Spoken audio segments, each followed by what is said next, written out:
안전한 나라가 될 수 있도록 최선을 작년에 59조에 계속 손 수가 있고 해가지고 장애가 그게 실려 있습니다. 네, 저 슬라이드를 들어갔어요.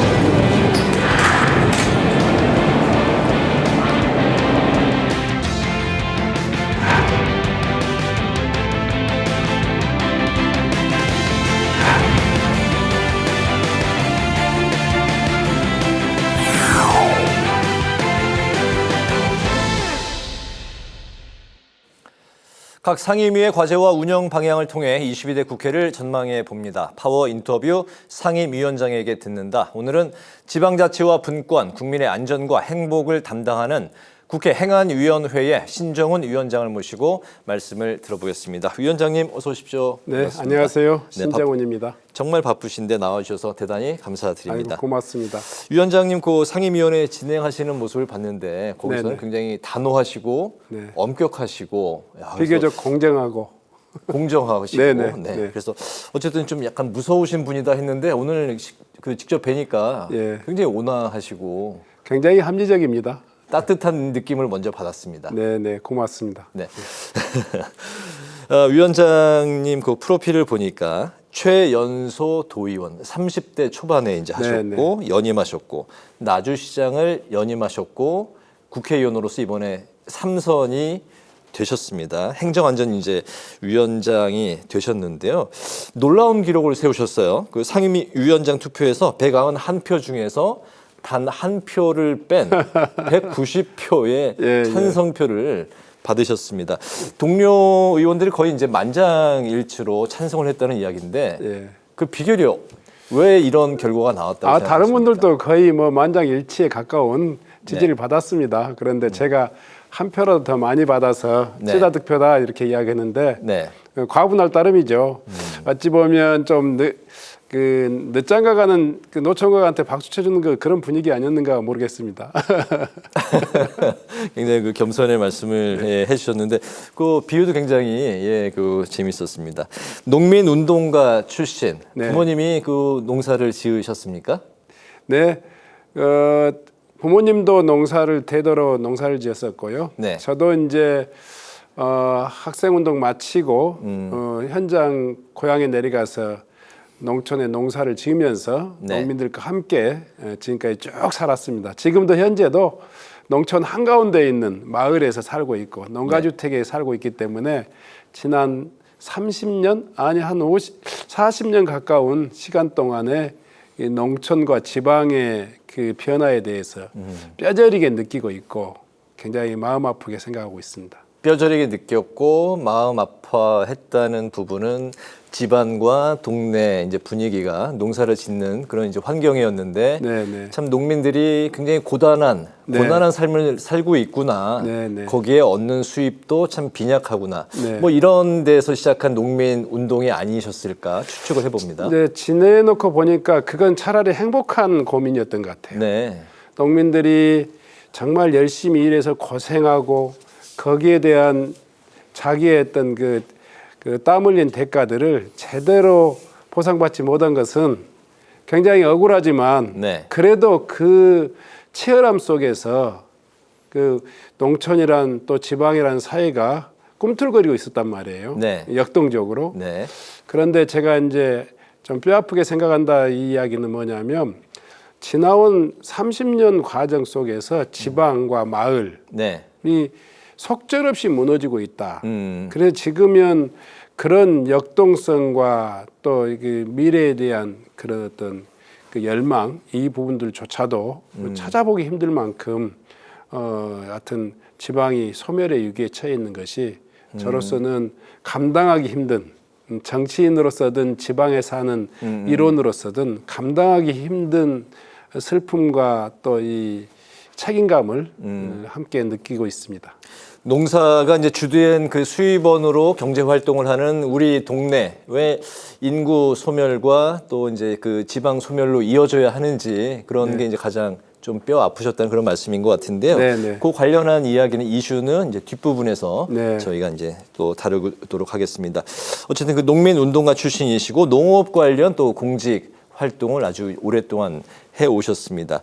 양곡법 거부권에 맞서서 이제 삭발 투쟁도 이제 하셨기 때문에 네. 22대 국회에서도 농해 수위에서 좀 활약하지 않으실까 네. 당연히 그 예상을 했었는데요. 이번에 그 행안위원장 행안위로 가셨습니다. 아까도 제가 의외로 말씀드렸- 좀 받아들여지기도 하네요. 네네. 아까도 제가 말씀드렸듯이 네. 농촌 문제하고 지방의 문제는 동전의 양면이라고 생각합니다. 이 농정의 실패가 결국은 농촌과 지방의 소멸을 불러일으킨 네. 가장 큰 원인이라고 생각해요. 이제는 이 농민 문제와 동시에 지방의 문제를 함께 풀지 못하면 네. 이 지방 소멸이라고 하는 이 중차대한 과제를 해결할 수 없겠다 생각해서 제 스스로가 네. 이 농업 문제는 또 다른 의원님들이 또 열심히 하시는 분들이 있기 때문에 저는 그동안 지방자치 현장에서 도의원과 시장이라고 하는 그 과정을 거친 네. 그 경험이 있기 때문에 지방자치 역량 그리고 지방자치의 환경을 개선하기 위한 입법 과제들을 좀 적극적으로 네. 뒷받침하면서 지방이 다시 또 이렇게 그 부활할 수 있는 그런 계기를 좀 만들어 봐야 되겠다. 특히 지방 소멸 문제에 대해서 정면으로 한번 좀 승부를 좀 해봐야 되겠다. 이런 생각을 가지고 있습니다. 그러셨군요. 지금부터 이제 행안위 관련 네네. 뭐 이슈를 이제 중점적으로 여쭤보도록 하겠습니다. 행안위 1호 안건이 25만 원 민생회복 지원금 특별조치법인데요. 정부 여당은 포퓰리즘이다. 네. 또 예산 편성권 침해다. 네. 이런 논리로 이제 반대를 쭉 해오지 않았습니까? 지난 18일에 여당이 퇴장한 가운데 행안위에서 이제 관련법이 이제 통과가 됐는데 네. 시기를 놓치면 백약이 무효다라고 이제 말씀을 하셨습니다. 위원장으로서 이제 야당 단독 처리가 뭐 그렇게 바람직하진 않다고 생각을 하셨을 것 같은데요. 네네. 이 부분은 좀 어떻게 이제 말씀을 하실까요? 저는 그 절박함 또 그 위기의식을 헤쳐나가기 위해서는 이 문제를 꼭 그 시적절하게 네. 통과시켜야 된다고 생각했습니다. 더 이상 늦출 수 없다라고 네네. 판단하신 거군요. 잘 아시다시피 이제 코로나 이전보다도 아니 코로나 때보다도 지금 현재의 자영업자, 소상공인 또 서민들의 삶이 네. 엄청나게 어렵다는 거 다 알고 계실 겁니다. 특히 네. 이제 고금리 시대, 고물가 시대의 서민들이 그야말로 지금까지 경험하지 못했던 그런 어떤 경제 파탄과 민생 파탄을 직면하고 있는데요. 이런 소비 진작을 통해서 경기를 좀 부양하고 네. 전체 지역 경제를 살려내야 된다 하는 절박한 과제가 시기를 놓치면 의미가 없다고 생각합니다. 지금도 이미 많이 늦어져 가고 있고 파산해 나가는 그런 어떤 소상공인 자영업자가 20%를 넘는다고 이렇게 통계에도 나와 있잖아요. 네. 그래서 이 문제는 국민들의 삶과 또 현실을 비춰봤을 때 여당이 속수무책으로 반대만 할 게 아니라 정말 뭐라도 좀 해야 된다라고 하는 현장의 목소리를 좀 더 절박하니 좀 들었으면 좋겠다. 저는 여당이 각종 현안에 대해서 꼭 야당 같은 느낌이 들어요. 뭔가 이런 민생의 문제가 닥치면 네. 그 문제를 풀고자 하는 여당으로서의 자기 나름대로의 정책을 내놓으면서 네. 야당을 설득하는 게 아니라 오히려 반대를 위한 반대를 하는 그런 안타까운 모습들을 보면서 조금 우리 야당이 더 분발하고 노력해야 되겠다 이런 생각 같습니다. 네, 민생 회복 지원금 여당은 어쨌든 그 미봉책이다, 임시 방편이다, 네, 뭐 네. 이런 이제 그 비판에 이제 그 입장이 있는데 방송사법, 노란봉투법과 함께 이제 최대 쟁점 중에 이제 하나입니다. 현재 그 대치 전국에서 강행 처리 그리고 대통령 거부권 이런 이제 수순으로 계속해서 이제 도돌이표로 가게 될 것 같은 그 예상이 드는데요.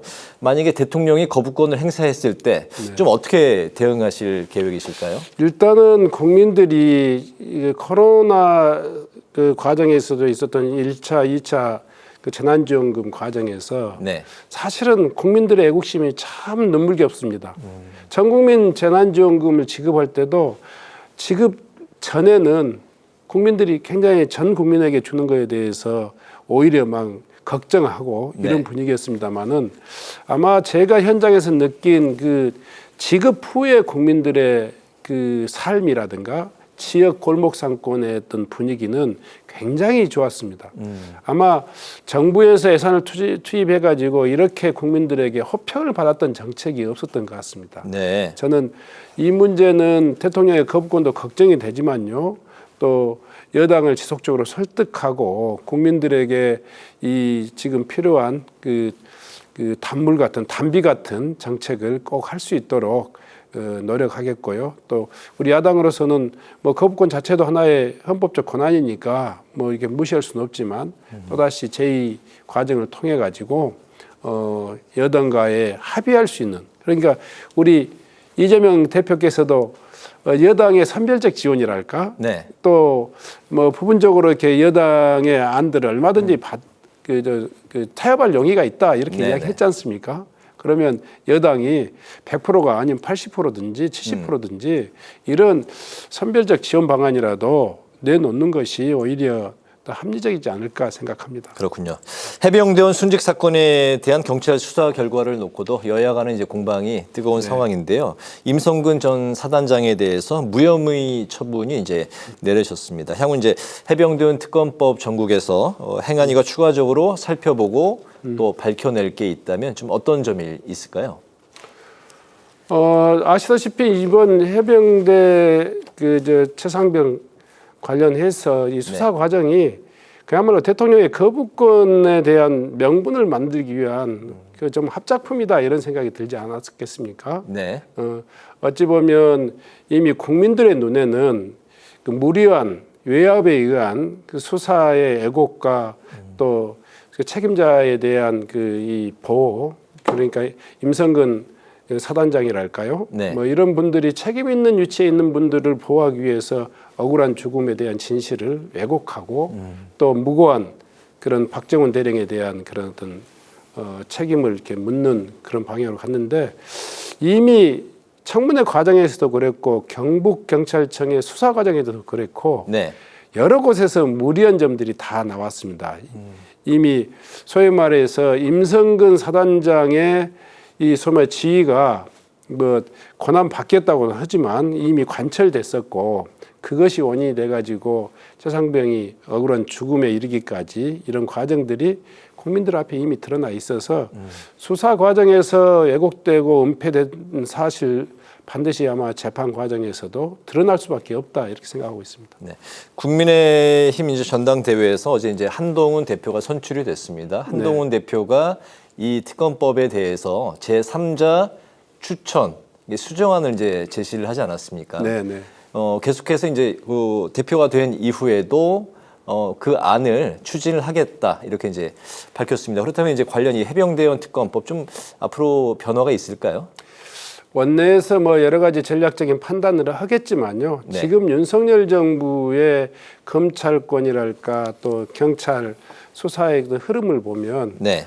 모든 국가 권력을 총동원해서 이 진실을 은폐하려고 하는 노력들이 있기 때문에 저희들은 행안위원장으로서는 이 해병대 특검법이 우리 당 안이 그래도 안정적으로 이 진실을 밝히는데 유효한 수단이다라고 생각합니다. 물론 3자 특검법 역시 우리 뭐 당 지도부에서 이 원내에서 또 고려할 만한 그 과제도 되지만요. 저는 현재와 같은 그 윤석열 정부의 검찰권이랄까 이런 것들 또 사법부에 의한 이 진실 왜곡도 이 여러 가지 측면에서 예상되고 있기 때문에 정말 우리 당이 그 추진하고 있는 그 해병대 특검법 그것이 관철되는 것이 맞다 이렇게 생각하고 있습니다. 그렇군요. 최근에 택배 노동자가 이제 과로로 사망하는 사건이 또 발생을 했습니다. 참사 사건도 계속해서 연이어서 이제 발생을 하고 있는데요. 화성공장 화재 사고, 또 시청역 교통사고, 안타까운 죽음들이 잇따랐습니다. 아직 이태원 참사, 또 오송 지하차도 참사가 기억에서 이제 아직도 선명한데 이런 참사들이 계속 잇따르고 있는데요. 어떻게 좀 근본적인 대책 마련, 지금 어떻게 행안위에서는 어떤 이야기들이 오고 가고 있습니까? 행안위가 국민 안전에 대해서 굉장히 중요한 임무를 부여받은 그렇죠. 위원회고요.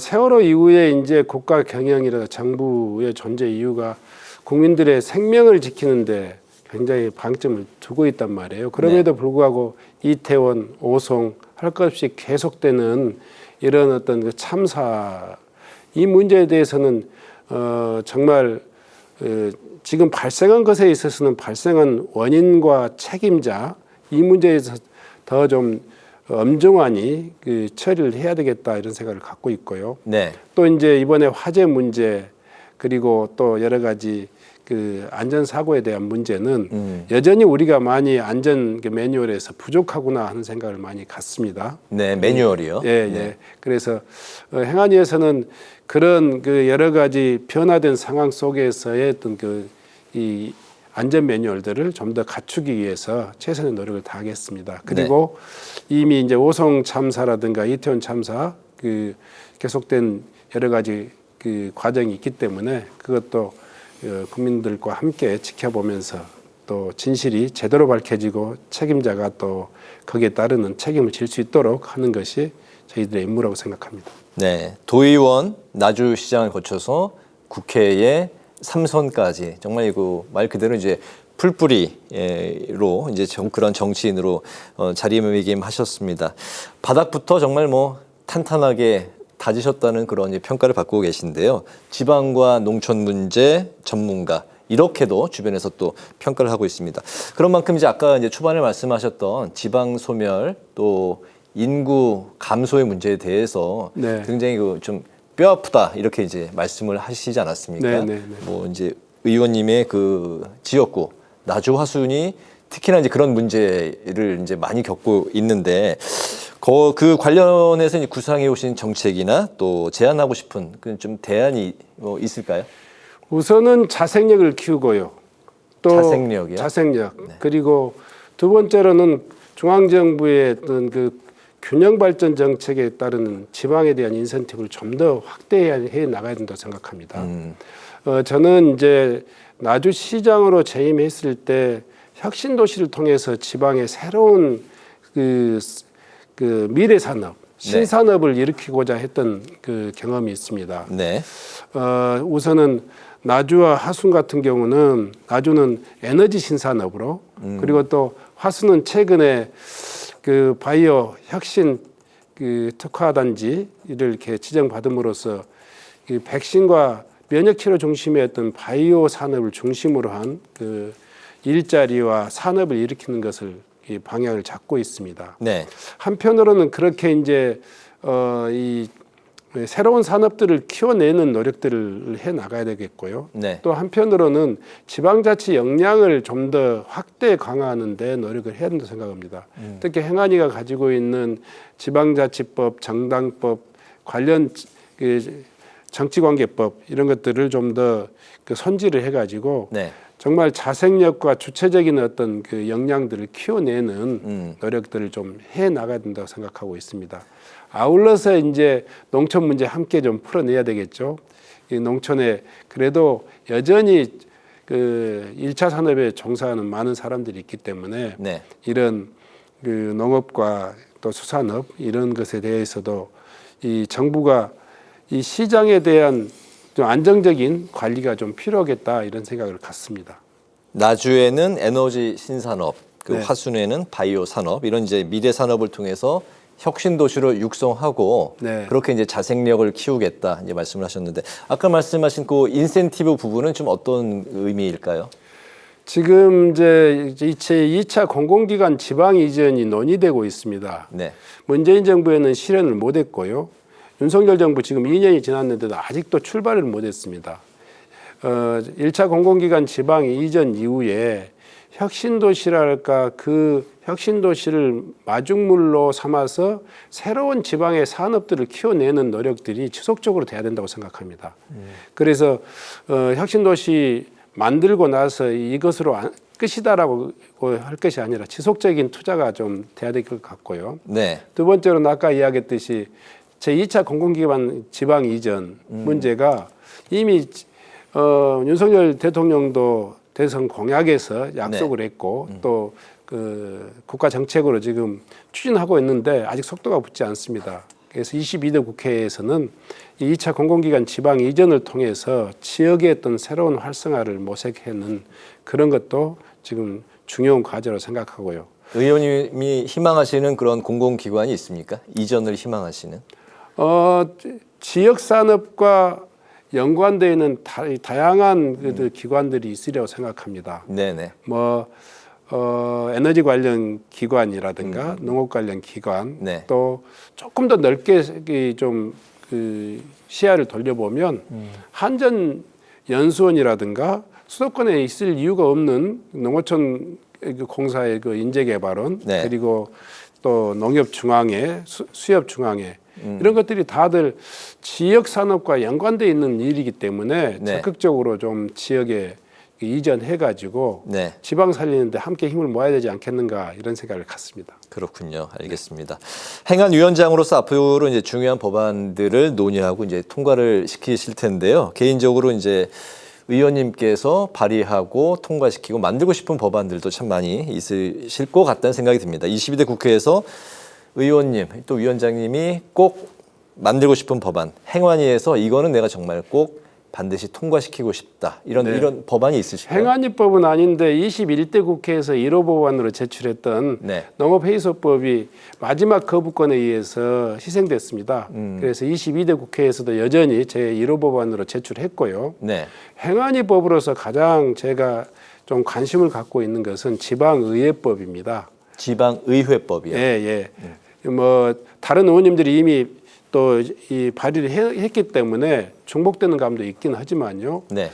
지방의회라고 하는 것이 지역민들의 어떤 의사를 결집하고 그것들을 모아서 시정에 반영하는 그런 그 중요한 역할을 하고 있기 때문에 네. 이제 공무원 중심이 아니라 공무원과 이 민간이 함께 협력하는 그런 그 거버넌스 체제의 지방자치 이것들 실현하는 것 굉장히 중요하다 생각하고 있고요. 네.